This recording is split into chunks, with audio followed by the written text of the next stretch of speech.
رمضان اتحاد رمضان افطار کا لمحہ گو کہ سحری کی گھڑی گو افطار کا لمحہ گو کہ سحری کی گھڑی گو سحری کی گھڑی گو ہے رحمت خلاق جگہ خوب مہربان ہے رحمت خلاق جگہ خوب مہربان اتحاد رمضان اتحاد رمضان اتحاد رمضان اتحاد رمضان تسبیح و مناجات و شبینہ و تراویح تسبیح و مناجات و شبینہ و تراویح شبینہ و تراویح رحمت میں ہے ڈوبا ہوا ہر صاحب ایمان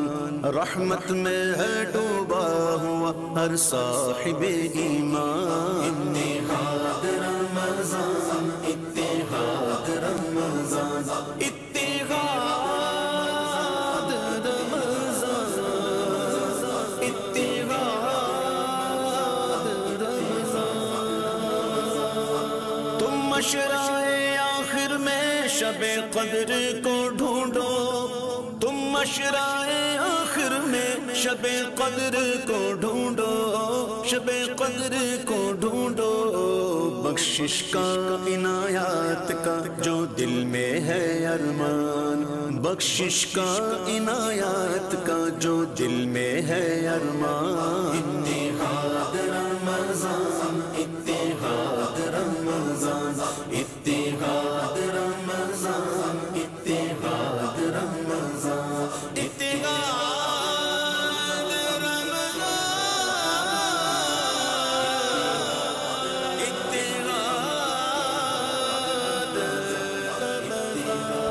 الحمدللہ رب العالمین والصلاة والسلام علی سید الانبیاء والمرسلین اللہم صلی علی سیدنا و مولانا محمد وعلی آلہ واصحابہ وبارک وسلم وصلی علیہ دنیا کے تمام دیکھنے والوں تمام چاہنے والوں تمام پیار کرنے والوں اور جہاں تک اس وقت مجھے جیو ٹیلی ویژن نیٹ ورک کے ذریعے سے دیکھا اور سنا جا رہا ہے جنید اقبال کی جانب سے انتہائی خلوص کے ساتھ یہاں موجود تمام ہی حاضرین محفل کو السلام علیکم۔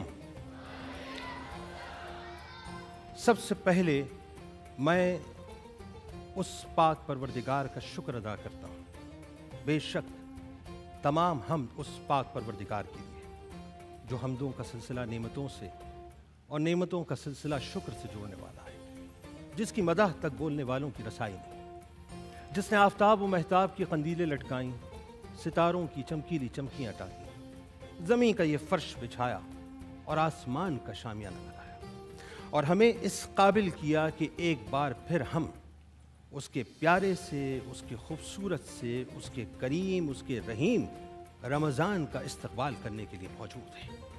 میں دل کی گہرائیوں سے اپنی جانب سے اور جیو ٹیلی ویژن نیٹ ورک کی جانب سے بلکہ اپنی خصوصی براہ راست نشریات اتحاد رمضان کے ایک شخص کی جانب سے آپ تمام مسلمانوں کو رمضان کی مبارکباد پیش کرتا ہوں۔ بہت سوالات لوگوں کے ذہنوں میں تھے کہ یہ اتحاد رمضان ہے کیا؟ لفظ اتحاد بنیادی طور پر کیا پیغام دے رہا ہے؟ تو آج دل چاہتا ہے جو لوگ یہاں پر موجود اور کروڑوں جو اس وقت مجھے ٹیلی ویژن اسکرین کے ذریعے سے دیکھ رہے ہیں، میں بات کا آغاز اپنی بات سے نہ کروں بلکہ بات کا آغاز اپنے رب کی بات سے کروں۔ اللہ تبارک و تعالیٰ فرماتا ہے کہ اے لوگوں، اپنے رب سے ڈرو جس نے تمہیں ایک جان سے پیدا کیا اور اس نے جوڑے پیدا کیے اور ان دونوں سے کثرت سے مرد و عورت پھیلا دیے، اور اللہ سے ڈرو جس کے نام پر ایک دوسرے سے مانگتے ہو اور رشتوں کو توڑنے سے بچو، بے شک اللہ تم پر نگہبان ہے۔ ناظرین کرام، اس آیت میں ایک جوڑے یعنی رشتے کا ذکر ہے، وہ رشتہ جو انسانوں کی بنیاد بنا، اور اسی رشتے سے اللہ تبارک و تعالیٰ نے لاکھوں اور کروڑوں آدم کو پیدا کیا، یعنی انسانوں کو پیدا کیا۔ اور یہ بات واضح ہو گئی کہ یہ سب جو کچھ بھی ہے یہ اولاد آدم ہی کا حوالہ ہے، یعنی حضرت آدم علیہ السلام کا حوالہ ہے۔ اور پھر آئیے میرے نبی کریم صلی اللہ علیہ وآلہ وسلم خطبہ حجۃ الوداع کے موقع پر